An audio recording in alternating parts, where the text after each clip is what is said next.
Hello, welcome to episode 11 of Gig Sessions Lunchtime Talk. For starters, I'd like to announce that we are live today on YouTube for the first time. Very excited about that. From here forward, you can continue to watch us on Facebook, but we will always download everything on YouTube. Please note that this is a place where you can ask the artists any questions you'd like. We will do our best to get them answered. But because we are going live on more than one format, can't say that your questions will get to us, so we apologize for that in advance. So let's get to today's guest. Today we have Artur Menezes, who is a Brazilian-born indie artist who now calls California home. Artur is a highly energetic guitarist, singer, and songwriter who has been touring nonstop for the past few years. Blues rock is his genre. Welcome, Artur. Hello, Tina. Thanks for having me. Good to be here. Good to see you. Our next guest is Gabe Stillman. He's a Berklee music graduate who's based out of Williamsport, Pennsylvania, and he's a newbie to our touring circuit. The Gabe Stillman Band was formed in 2015, and in 2019, he traveled to Memphis to compete in the Blues Foundation's International Blues Challenge, where he made an impression and people took notice. Welcome, Gabe. Hi, Tina. Good to be here. Yeah. Thanks for having me. Yeah, thank you for being here. So have you two ever met? We have not in person, but it's a pleasure. Yeah, we're going to be playing soon, I hope. Yeah. I hope so too, man. That would be great. And I thought what was really interesting when I brought you two together, that I have to thank Jim Nestor for bringing to my attention. I knew that, Gabe, you had won the IBC Gibson Guitar Award, but Artur, I had not realized that you had won. And honestly, I did not know that you had actually competed at the IBCs. So the two things right there. Saw that. Yeah, man. Artur did better than me. Artur got second. No, I got third place. Third in the whole thing. Yeah, man. Awesome. You didn't place, Gabe? We did not place. No, but I was the lucky guy who got the guitar. You got the amp too? I did. Cool. I did, the category 5. Yeah, man. Awesome. An honor. And what kind of guitar did they give you? It's a Gibson 335. I think Artur has the same one. Yeah. And is it natural maple. It's got the Blues Foundation logo right on the top by the bridge. Do you guys play it live? Oh yeah. Yeah, it's great. Great. Mine is one of the I'm sorry? Do you play it live? I do, but not that much, because I have other guitars that I have some bound. Like I really love my 335, the 68, which is a Cherry 335 that I play the most. So yeah, but I like the guitar too. It's great. I play sometimes. Yeah. Artur is the king of tone across all guitars. You follow him on Instagram. You can see, every day the videos of him playing, and no matter if it's a Strat or a Gibson, he's ripping on all of them. Just beautiful, man. Like really, really dig it. Thanks, man. Appreciate it. Thank you. Yeah. And I think, and I want you to sort of elaborate on this from like a non-guitarist point of view, like someone who doesn't play. What I really dig is, you're blues rock, Artur, and you're, I guess, what you would call classic contemporary. And so for Gabe to call you the king of tone, what does that mean when your styles are so varied? What is tone to a guitar player? I just think it's the most important thing. It's more important, like, you have a good tone, that you are a great player. Of course, if you can have both together, awesome. But let's say when I have to release something, let's say a video, I'm going to post something, I always pick not the best take in execution, but the best take in sound. For me, it's always about the sound, because I believe it's the same. It's all related to singers. It's all related to vocals. So you can have that singer that has this crazy technique, but he has that terrible tone, like a weird voice.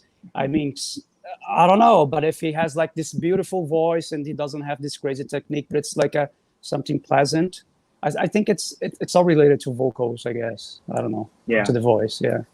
Yeah. You know, there are great players throughout history who are like infamously out of tune, but you know, their tone is so great that you don't even notice. It's almost like it's not even hitting your ear, like it's out of tune, or you know, maybe even out of time, or like behind the beat or ahead of the beat, or maybe the phrasing is a little wonky, because the tone is absolutely the most important thing.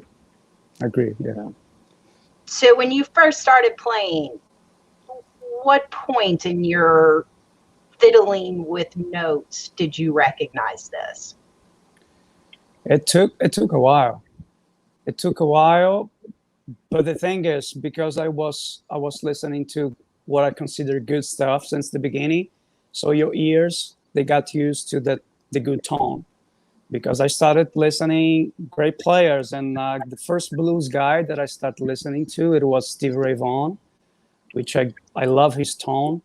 And so the tone that I have in my mind, like people, they always say tone is in the fingers, it's on, but I believe it's in your mind. It starts in your mind. And then with whatever piece of gear you have, it doesn't have to be anything expensive, but if you have that sound in your mind, so you just go and you tweak the amp and you change your approach to the guitar, the way you pick, your attack and everything, your touch, and then you're gonna have that tone. So it's all about what you've been listening. For me, it took a while to understand that, but I was already doing that without even know that it was like that. Yeah. How about you, Gabe? I agree. It's like a very organic process. Like, I don't think that I can pinpoint a moment, you know, in terms of like progression, or, you know, realizing that my tone was getting better. I was just trying to copy the things that I heard, and you know, just doing research and you know, reading about what kind of guitar is that, what kind of amp is that, you know, what's reverb all about. But you know, more than that though, even if you have none of those things, you know, if you can, you know, if you can make something sound good on, you know, even a cheap guitar and a solid state amp, you know, you can, I mean, that's really where it's at. I do believe that if you can develop your hands to already work on making those sounds, once you start getting into more professional grade gear, it makes the journey, you know, more worth it. You know, because I mean, I know people who spend all of their attention and all of their focus on just acquiring all of this gear. It doesn't necessarily mean that they have great tone. You know, like Artur said, you have to use your ears, and you have to be, you know, the guitar is a very tactile thing, and it's a very touch sensitive thing. So it all really comes down to you and what you're doing technique wise. And then having the gear on top of that just, you know, pushes it to the next level, I think. So do both of you play vintage amps? I don't have any vintage amp. I love vintage gear, and I would love to have everything vintage, but I just can't afford. It's just too expensive. But I love the amp that I have, the amps that I have, and they have great tone. But I don't have any vintage amps. Yeah. So you put all your money into your guitars? I'm sorry? You put all your money into your guitars? No, I don't know. I mean, it's just because the amps that I have, I didn't buy those. The companies, they gave me. But I'm not playing just because they gave me. I'm playing because I like it. I mean, because that's not only someone is going to give me something I'm going to play. I'm just going to play if I like it. So it was something that they gave me that I really dig. And it's high-end stuff, boutique amps. And I play that. I love those. With the guitars, it's about the same too. I have a lot of like Gabe has. He got his guitar as a prize in the competition on the International Blues Challenge. So I have that same with that guitar, with other guitars too. And I was actually looking at my guitars one of these days, and I was, oh, I didn't buy that one. I didn't buy that one. I didn't buy that one. It's like I want some of those guitars or people they gave me. But my 335, the vintage one, that's in my Les Paul, I bought those. So, yeah. But I would love to have some vintage guitars, but no, not happening right now. Yeah. It does get expensive. What's the amp that you love the most right now, that you play the most on stage? Gabe? I have, it's over here. It's this, I don't know if you can see it in the shot. That white guy right there is a Harding amp. They're actually made by a gentleman here in Williamsport, Pennsylvania. And it's essentially wired up like a Tweed Deluxe. And it does that late 50s Tweed thing, and it sounds great with pretty much any guitar that I plug into it. So it's like a lot of the boutique market. It's a new amp that's made to sound like a vintage amp. That's cool. And that's sort of where a lot of the focus on gear has become. You know, because vintage gear is so expensive and so out of reach for so many players, you know, you can find stuff that's being made new that is to the same specifications, you know, or as close as possible. I mean, there are some, you know, luthiers who build guitars that like even get into like, you know, this is the same glue that Gibson used back in the 50s, or, you know, the same control knob, you know, and you can get something that's been made recently that really feels and sounds like a vintage guitar, which is pretty cool. And it's much more affordable and more reliable to the road. Yeah, for sure. Yeah. And what does that mean? I mean, the speakers in the amps are usually what you're replacing on the road, or?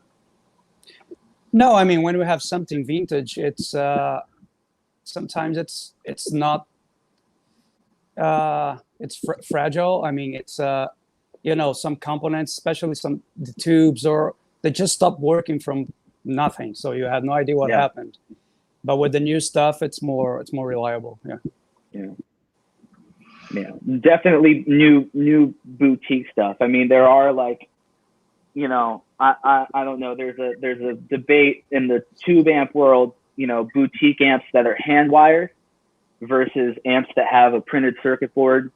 You know, printed circuit boards are if you know, burn something, if the circuit board burns up, you know, it's much harder to fix a circuit board than to get in there with a soldering iron, you know, and the actual physical wires and fix it that way, you know. And you can see, you know, that this wire is leading to this capacitor, leading to this filter cap, you know, and you can pretty much diagnose the problem a lot easier and fix it on demand with an amp that's hand wired like a vintage amp. But the components are new, so it's gonna last longer than a vintage amp. Because if you buy a vintage amp, you know, some of those components are going to be really old, capacitors and stuff that's really been put through the ringer over the years and probably already been replaced several times, you know. And it's just, if you're on a gig and that's the only amp you have and it goes, that's a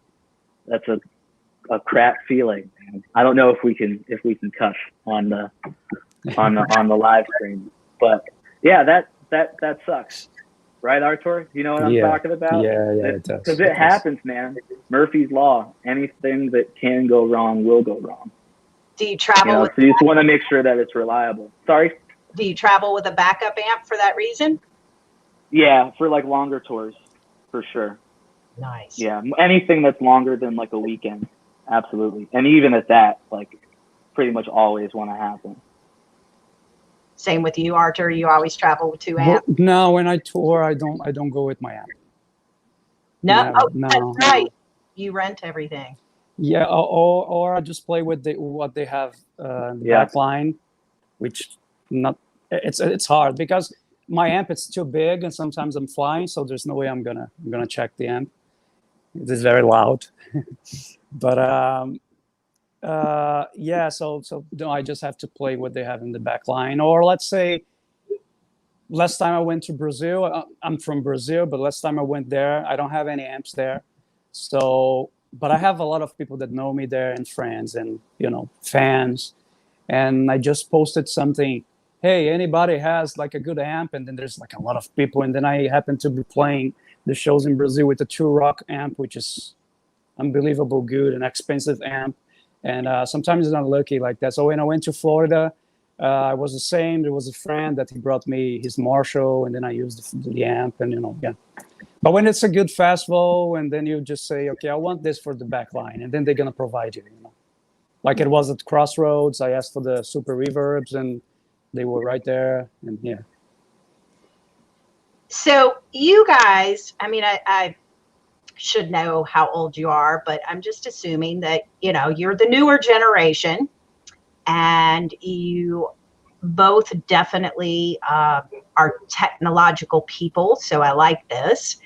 So I'm assuming that you grew up with most recordings being digital, but you probably grew up listening to analog.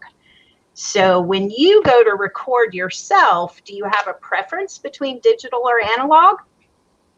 Yeah. No, I grew up actually listening to vinyls. Yeah. Because my old brother, he had like a cool collection, but it was like a rock, not blues. Blues came afterwards. But yeah, but I'm very concerned about that. That's why when I go to record albums, I always go with, I don't like those plugins or stuff like that. I just go try to be the more organic and raw possible. Even recording live, at least the guitars, bass, and drums together, and then put the vocals afterwards. And yeah, I agree with Artur. As trying to do it as much the old way with the new technology as possible, because unfortunately analog is just so far out of reach price wise. A lot of studios that specialize in analog are very expensive, and there's very few of them. Tape is really expensive because there's a limited supply of it. So, but still trying to go after that very raw, real thing and track things together. I don't know.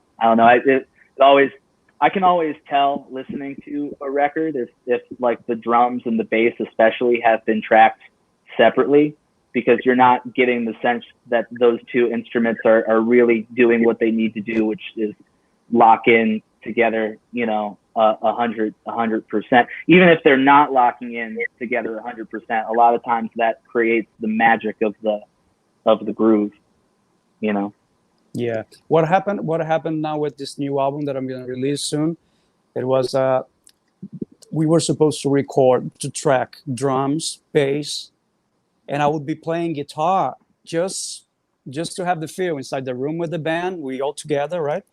But we were not supposed to use those guitars because we could put the guitars later on and really paying attention with the tone and all of that. I was already using like great amps. I was using a Bassman that belongs to Joe Bonamassa. It's a 55 from 1955, and another Josh amp. It was at Josh Smith studio. But the thing is, when we finished, and then I went the other day to track the guitars, and I listened, and Josh said, "Okay, let's record again this solo." And I said, "Man, it's fine the way it is. It's just because time is money, and it's already decent. I know that we can always do better, but it's fine the way it is, and it's organic, and let's keep it like that." So some of the solos and the guitars, they actually take ones. Yeah. Very cool. Very cool. And Gabe, you just released an album? I have one coming up October 3rd.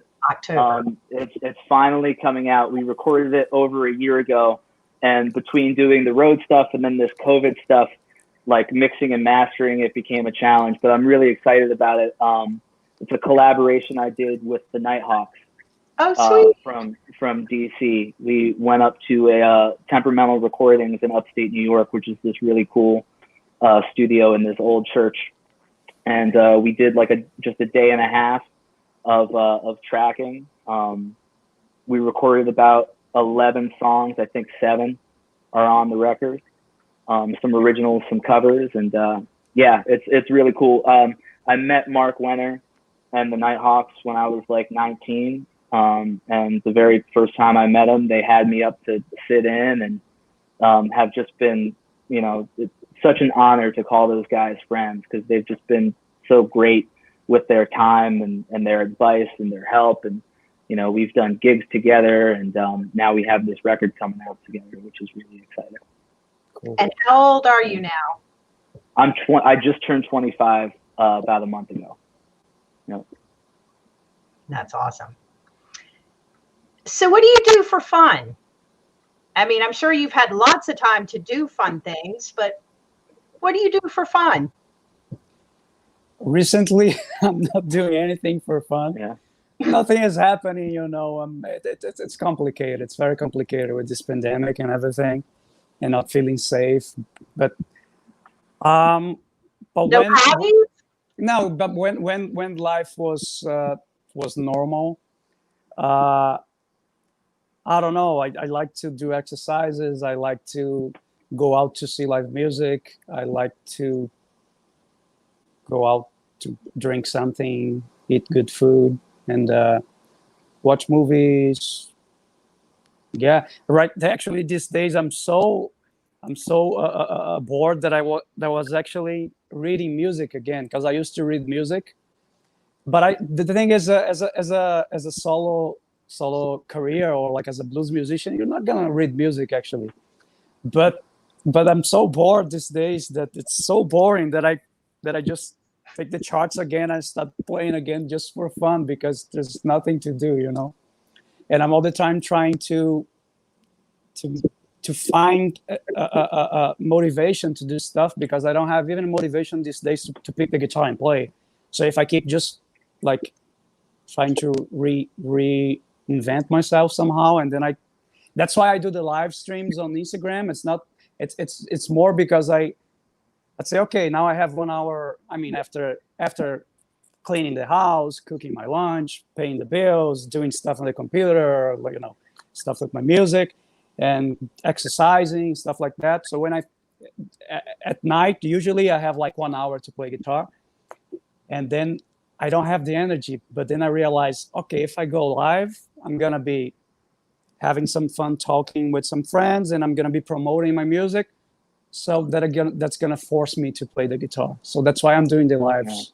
Yeah. Almost every night I go like 9 p.m. and because if I don't, I'm not going to even be playing. It's tough, because it's been many years that my thing gets performing live. Yeah, and that's what I enjoy doing. So not being able to do that right now, it hurts. Yeah. What are you doing, Gabe, with your time? What do you do for fun? Well, I definitely sympathize with Artur in terms of, not playing gigs, and I'm lucky I've gotten to play some gigs here and there, some outdoor stuff. And since now it's summer and the weather's been great this summer, but, not being able to do as many gigs and playing, every weekend has really been a drag. So finding other things to sort of occupy time, and I don't know, I've been trying to, find some other things, other hobbies. I don't know all right, I'll tell.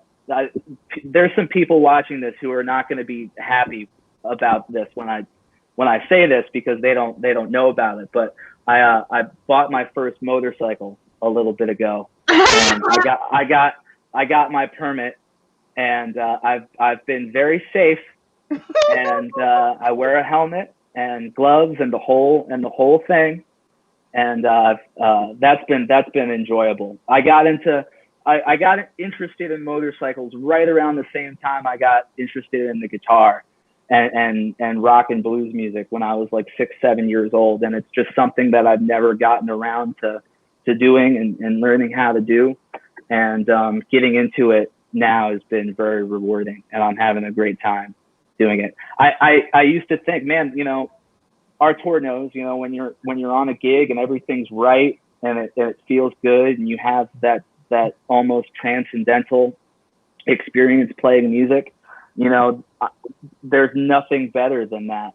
But now motorcycles are like real close, because it's pretty fun.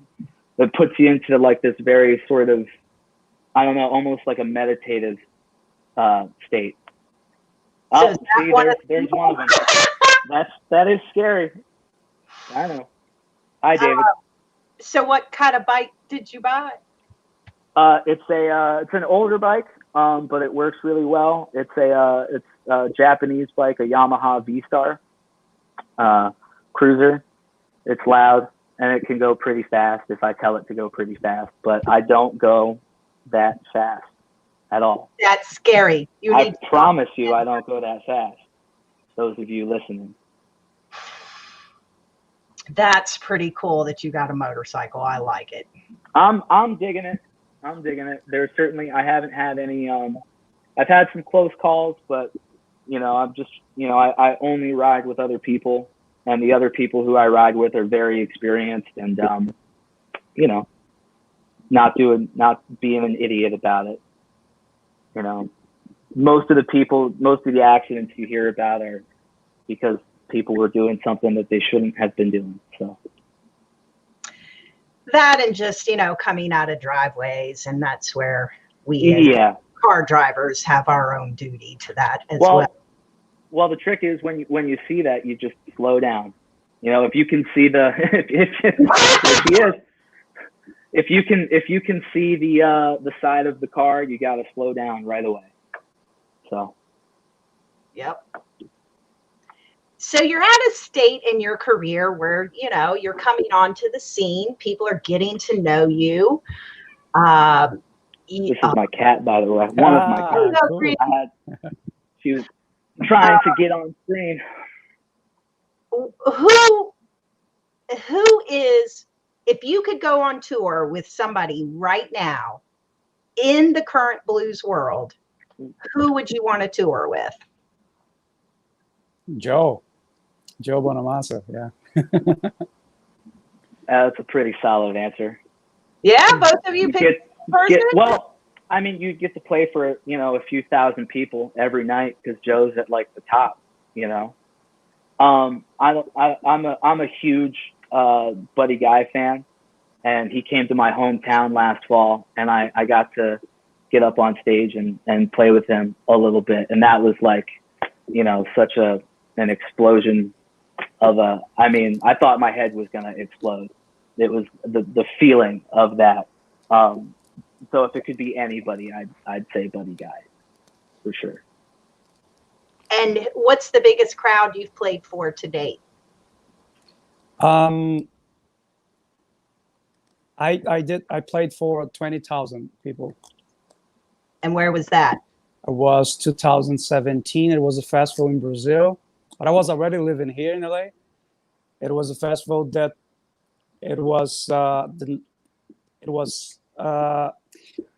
of course, anybody that played before Joe Satriani is going to be considered an opening act, but it was like double headline. But of course, he's way more famous than me. So, but I played. It was like two headliners at the festival. So it was my band and then Joe Satriani. And at the end, he invited me to play with him. It was amazing. So it was 20,000 people. It was really cool. It was in São Paulo. Yeah. That's awesome. How about you, Gabe? I don't know exact numbers. I don't know how many people were at the Orpheum Theater at the IBC. That might have been it. Quick show, 15 minutes or 20 minutes, however long it is. It was incredible, Gabe. I mean, I had heard your name from the guys at Bonita, which I told you that when we first met. So when you walked up to the table and said, "Hi, I'm Gabe Stillman," I said, "Oh, you're Gabe." Yeah. And I remember talking to you about Seth Walker.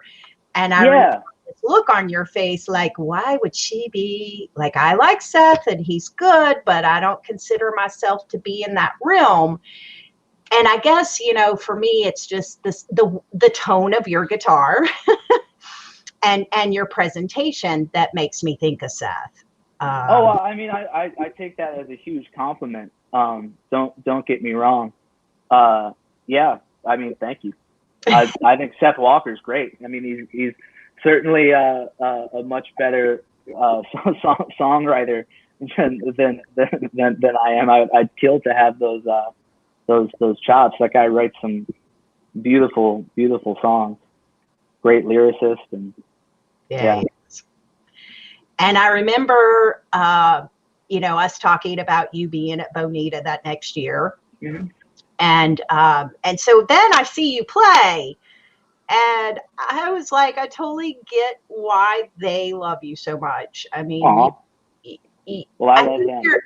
You're both very similar in what you do, how you present yourself, and the energy you bring to stage, and the joy that you exude in what you're doing. I mean, that's what I really like about both of you. So yeah, that was thrilling. And that 15 minutes, you know, because when you're in that kind of situation, I didn't like everybody. So your 15 minutes felt like 45 because it was so amazing. Oh, well, thank you. Yeah, that was a crazy experience. That final set like went by like it was nothing. Like it felt like 45 minutes for you. It felt like 45 seconds for us. I mean,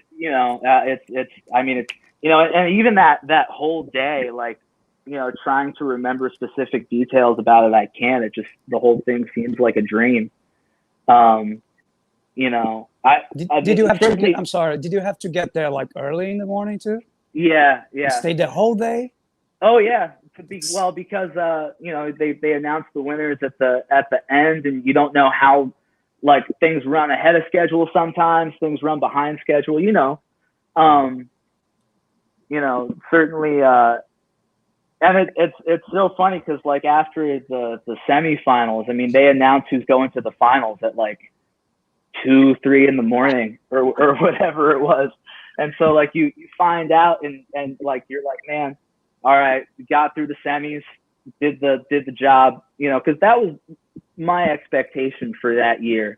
I wanted to go to the semifinals and, you know, play for some more people and, you know, just start to get the name out there. So, you know, when we got to do that, and I thought our semifinal set went good and, you know, made some good contacts and, you know, networked and all that, I was like, okay, mission accomplished.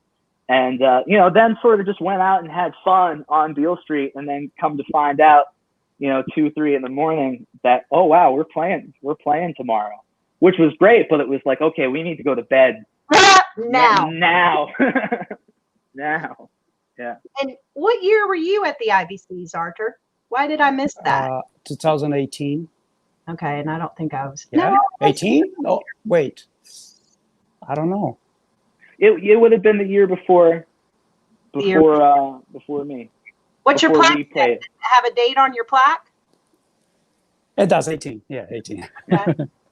And so I think, you know, I haven't done the history, but I'm curious if your manager has, Gabe.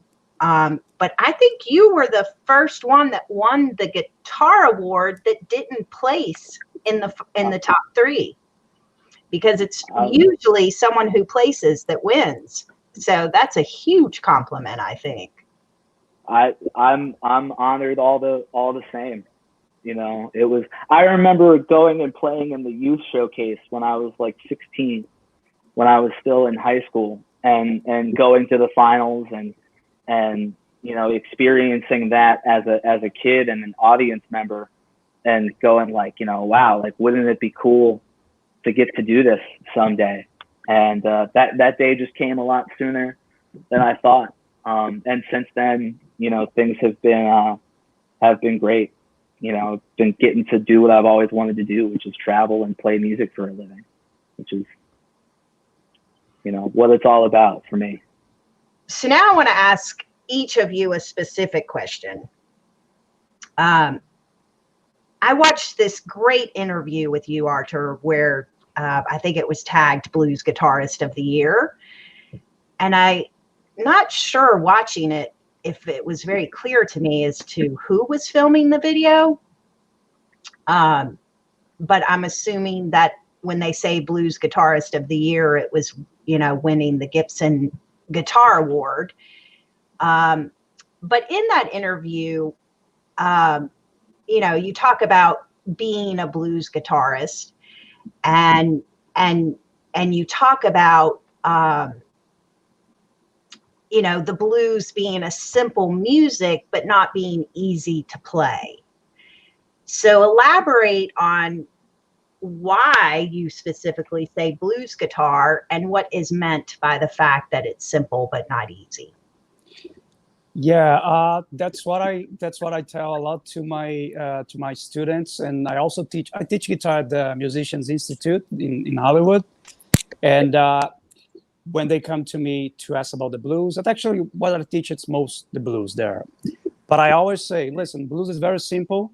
You know, it's the chord progression, the harmony. It's usually 3 chords. Usually, you know, you have different stuff, and then you have stuff, or then you have like blues rock, funk, and this different harmonies when it goes a little more jazzy, or ballads, or you know. But it's like usually 3 chords, usually 1 scale. That scale has 5 notes. That's it. And then it's very easy and it's cool, because I think that should be the first thing that any guitar player should learn, because it's fun. You already get that, you already start playing something and it feels good.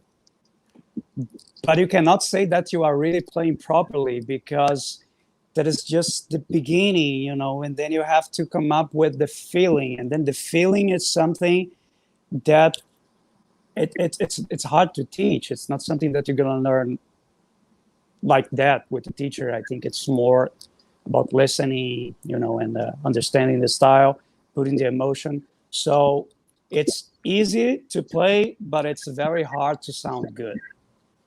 And the greatest example is when you get a guitar player that didn't start playing the blues, but he's a heavy metal player or something like that, crazy technique, great player, and you ask him to play the blues, he's going to think that he's playing the blues. And he's going to be playing the right notes, and he's going to be playing the right chords.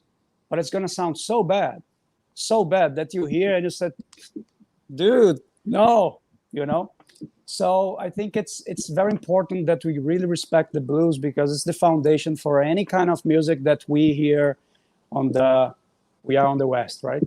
Yeah, the West side of the world.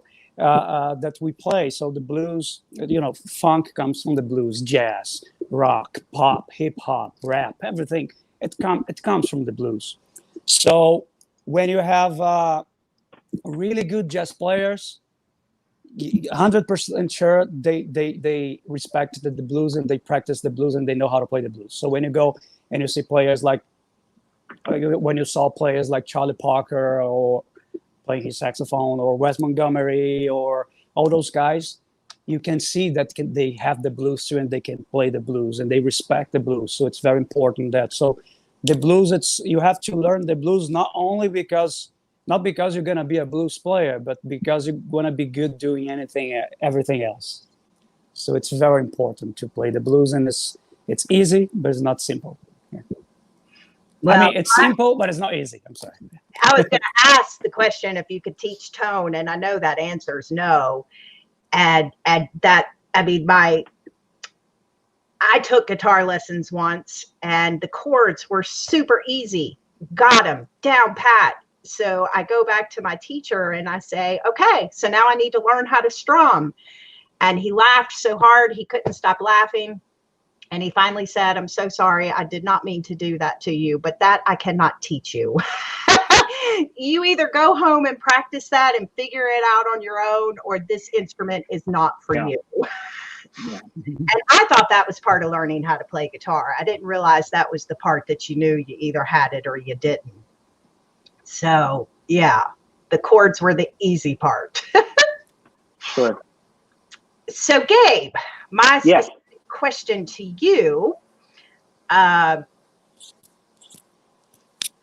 guess this would be the right way to say it. You know, I understand that you're somewhat of a savant in regards to learning. And I know that you were fairly young when you graduated from high school and that you went to Berkeley straight after that. So talk about how old you were when you graduated from high school and how you got into Berkeley at such a young age. I was 16 when I graduated from high school, and all throughout middle school and high school, I went to a school here at home in Williamsport called the Uptown Music Collective, which is run by a Berkeley alumni, and he's sort of modeled the school after Berkeley. It's a nonprofit sort of after-school program, and they offer lessons in guitar and voice and drums, bass, piano, classes in music theory, workshops in blues and jazz and rock music, and you know, all this different stuff. And it's a really effective program because it gets you, as you're learning, playing with other people who are learning. So you start to interact with other musicians, you know. And I actually taught there for about 4 years when I got out of college, before I got busy starting to do stuff on the road. And, you know, one of the things I would tell my students is you can play guitar at home by yourself in your bedroom as much as you want, but you're not going to really learn to play music until you start interacting with other musicians and playing with other people and learning how to, you know, make a pocket sound good and you know, how to work with a band dynamically and stuff like that. So through doing that program, there's a long line of alumni from the Uptown Music Collective who go on to Berkeley. So that's how I got interested in Berkeley and just sort of prepped for my audition. I was 17. I had just turned 17 in the summer between high school and college. And Berkeley was a great experience. I loved the school. I loved going to class and the lessons and the community of musicians there. I really didn't like living in Boston. I come from a small town, and that's much more my pace. So I went ahead and just went straight through and like did summer classes and stuff, and I got my degree from Berkeley in 2.5 years. So I could get out of Boston and you know, back to a little bit more of a not comfortable, but just, I don't know, average, I guess, sort of way of life. Nobody's in a hurry where I live. You know, it seems like in the big cities, everybody's like, you know, gotta get there. And that's just not how I roll. I like to take my time. So. And so, Artur, you'd be the exact opposite of that because you live in LA. So you like the hustle and bustle of LA? No, I don't. No? I'm planning to move, actually. Yeah. To where? Artur, come to Williamsport. It's beautiful here. Yeah. Why not? Yeah. It gets cold though. I like cold. Yeah. You like cold? I do. Yeah. No, that's why I live in South Carolina. I like the 1 month of winter we get, and I'm cool with that. I like to have the change of seasons. I just don't want the colder ones to last longer than summer. Yeah. Nashville is great though, you know, because there's a lot of industry in Nashville, but it very much has a small town, small community sort of vibe. Yeah. There, you know. It's definitely a bit more laid back than LA, I would say, for sure. And the cost of living too. It's oh yeah, it's way cheaper. And that's what I've been self-employed for so long that I live by the rule. I want to live where my money works for me. And so yeah, I've spent the last 26 years moving to find that location. Yeah. And finally found it. How long have you been in America? In July, 4 years. 4 years. And you came straight to LA? That's the only place you've lived in America? Yeah, no, I've been here before in US, in Chicago, in 2006, 2007, and 2011. Living there for like a couple of months, 3 months, every time. Yeah. So why did you not pick Chicago as your permanent home? Because I had this crazy plan in my mind that it actually worked. So to come here and then start teaching and then got the, oh, it's this way, right? My camera, so then got the awards and then got enough things to apply for my green card, and I got the green card. So it was everything like a part of a big plan. Yeah. Very cool. Nice. So, sorry, I didn't mean to interrupt. No, go ahead. I just was going to comment that's a lot of planning. You know, that's a lot of work, man, to try to plan all of that ahead and coming from another country. It's hard. Props to you for making it happen, man. Yeah, it's hard. Well, I mean, it's inspiring, you know, because like I'm from here and I live here, and you know, it's a good reminder to not get complacent and get to work, because, you know, I mean, it's you got to make things happen for yourself. You know, if you just sit around and wait for stuff to happen to you, you know, I think you're going to get disappointed. So it's very inspiring to, you know, hear your story and look at all of your success, you know. Thanks, man. For as a guy, you know, coming up, it's awesome. Yeah, it takes a lot to do that, and I grew up overseas, you know, and then came back to America. Probably grade school was when I came back to America, and so, you know, where were you living? I grew up in Iran and Venezuela. Wow. And so the Iranian side of this is where I can respect what you went through to get here, because there were so many laws and rules that as a child we didn't necessarily understand. You know, like memories of having trees outside our front of our house, but they weren't ours. They belonged to the government, basically the Shah. Wow. And so how do you tell your children they can't climb on that tree? You know, I mean, that was interesting dynamics. But I really, I attribute my love for arts and music to that time frame of my life, because in the Middle East, they're amazing craftsmen, you know, not just as musicians, but, you know, visual arts. You know, they make jewelry out of 24 karat gold right in front of you, and filigree, and just beautiful. They can take a piece of tin and carve a complete community with a hammer in 5 minutes. And, you know, so you grow up watching this and you have these expectations, you know, like you were saying earlier, Artur, about if you're already listening to good, then you know good. And so it set my expectation for what I expected from things. And then I moved to Venezuela and got introduced to the steel pan. And that took my whole musical thing into recognizing that I'm a sucker for a good rhythm section. And how that translated from a steel pan, you know, who knows?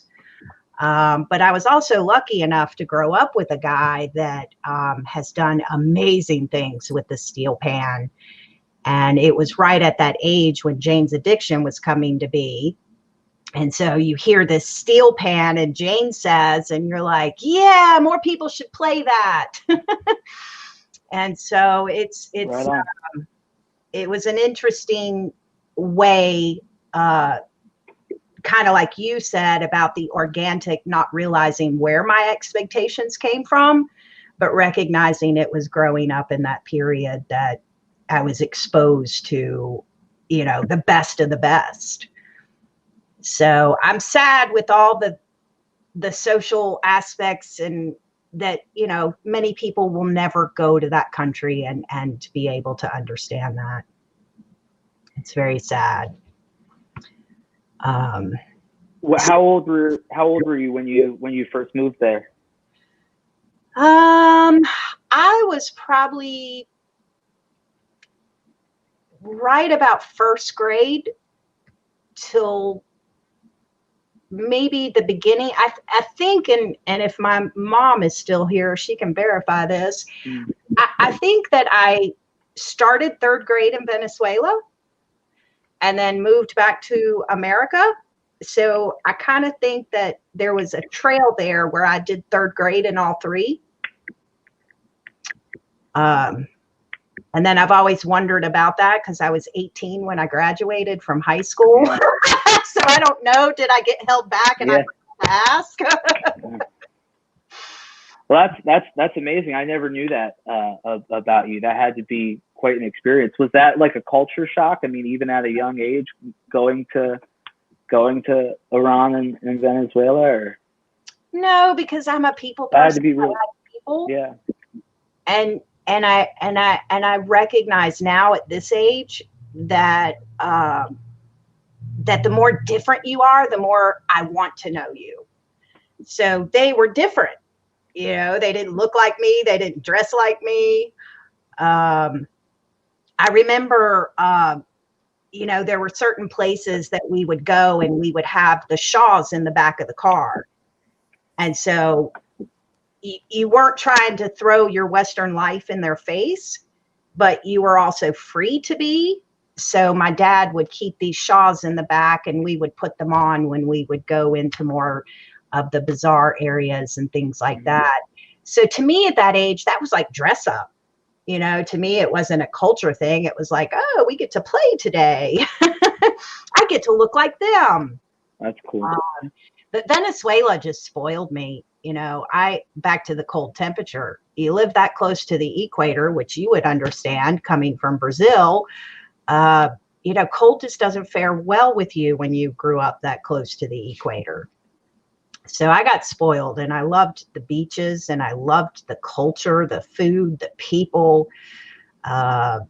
Spent a lot of time in Spain for being there, but I don't think we ever made it to Brazil. So I'm all about any of that side of the world because I'm a foodie, you know, I like good food and your culture has amazing food.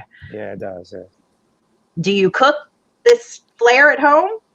No, I cook at home every day, but I just do like simple stuff like steaks and pasta and rice and salads and yeah. So how about you, Gabe? You cook? I do. I'm starting to. I didn't. I was very much a takeout guy for the first few months of quarantine, but you know, it saves money and it's better for you, and I'm all about it. All about the crock pot cooking. Oh my God, me too. Yeah.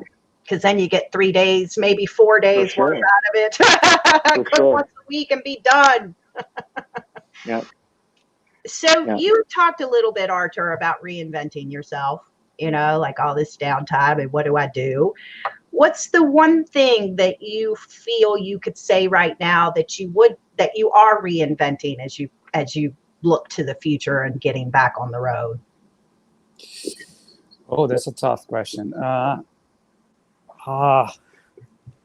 don't know. I think just the fact that I'm really thirsty and missing the stage, I'm already a completely different person. And then when I hit the stage again, I'm going to be kicking asses. And it's going to be, because that's where I always say this kind of kidding, like making a joke like that. When you see me on stage, that's who I am. So outside of stage, I'm not being myself actually. So that's, I like to say that. So I don't know. I think I'm just going to be able to be myself again, but even better, I guess. Yeah. I don't know. It's a tough question. I don't know how to answer that properly. Yeah. It's a good answer. I like it. Gabe? Well, in terms of the stage thing, I mean, one of the things that I've really been working on with music is just relaxing, you know, because I don't know, it can be sort of easy to get caught up in in you know, those feelings of like, man, you know, like I hope I play well, or you know, so and so's in the audience, and you know that can kind of put you in a headspace that's not good for the music. You know, I mean, one of the biggest things that makes me tighten up is if I were to be on stage playing guitar and Artur were to walk in, you know, I'd immediately be like, well, Artur's here. I don't suck right now, you know. But it's actually that that what that can do is sort of, you know, start allowing you know, bad vibes into the music, and the right thing to do is you know, is to just relax and be yourself, and you know, just really, you know, focus on playing the best you can. And you know, it's such a weird thing performing, because you know, it is for them, it is for the audience, and you are trying to, you know, give them a good time and, you know, get their money's worth and all of that stuff.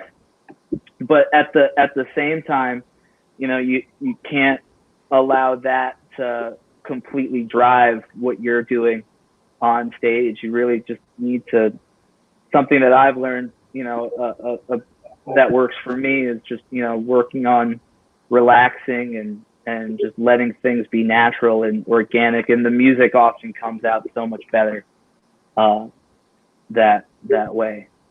Yeah, I meditate. I've been doing meditations for, I think I started 2 years before I moved here, so let's say 6 years, and that was what actually changed my playing completely and my singing and everything. Yeah, it's about being relaxed and not trying to impress, and really just playing what you feel. Yeah, man. And with the, you know, the bad vibe thing, are you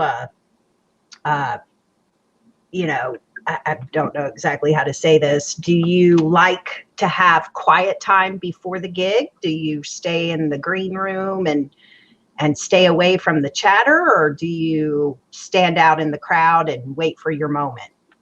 I like that quiet time, yeah. And that's actually what I miss here in US, because usually the circuit that we play, it's like clubs or bars or small places, and you don't have that. Sometimes it's your car, or it's outside of the club or stuff like that. But in Brazil, when I was doing a lot of festivals and touring, like big festivals, I always had my room, and I just feel it's better to get to the right, like Gabe said, to the right headspace, and then it's good. And especially when you are, I mean, I love to interact with the audience and everything, but it's usually loud music, and then we start talking too loud, and then you pushing your voice, and then when you go to stage and say, oh, where's my voice, you know, stuff like that. So yeah.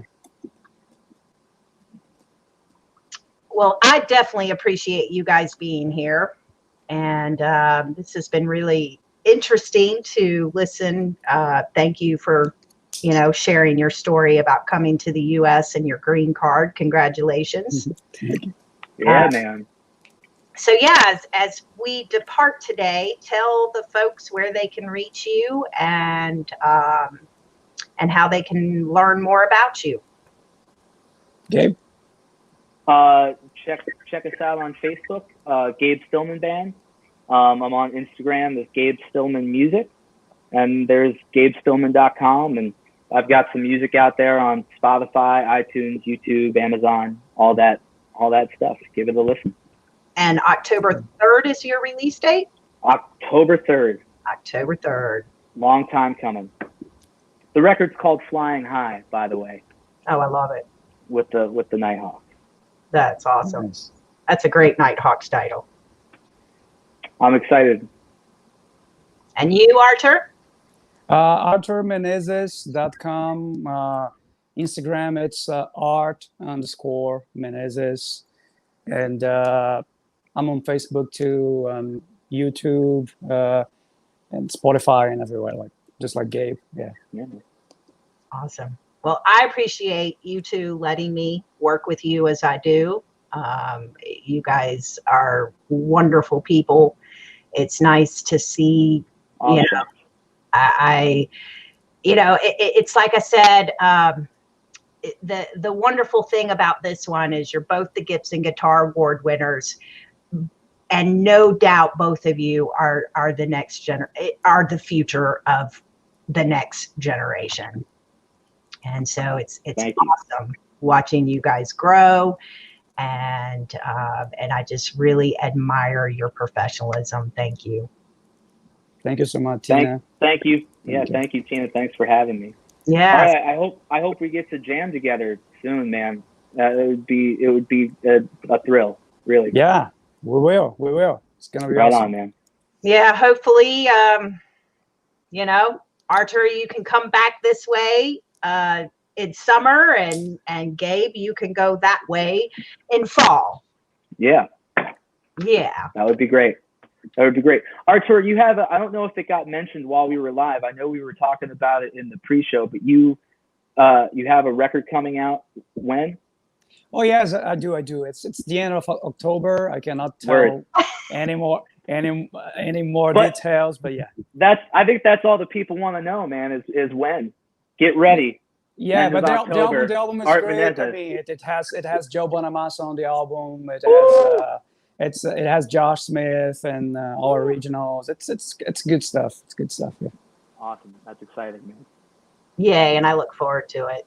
So yeah, take care. Try not to go stir crazy or cabin fever or all that great stuff, and we will be talking to you guys soon. Awesome. Thank you. Yeah. Thanks, Artur. Thank you, Gabe. Thank you, Tina. Bye. Bye-bye. So that concludes this episode of the Gig Sessions Lunchtime Talk. We really appreciate you guys being here. Next week, we have Alistair Green and Anthony Rosano. So we'll see you then. And don't forget, if you like what you saw here, please click subscribe if you're watching on YouTube. And thanks for being here, and we appreciate it.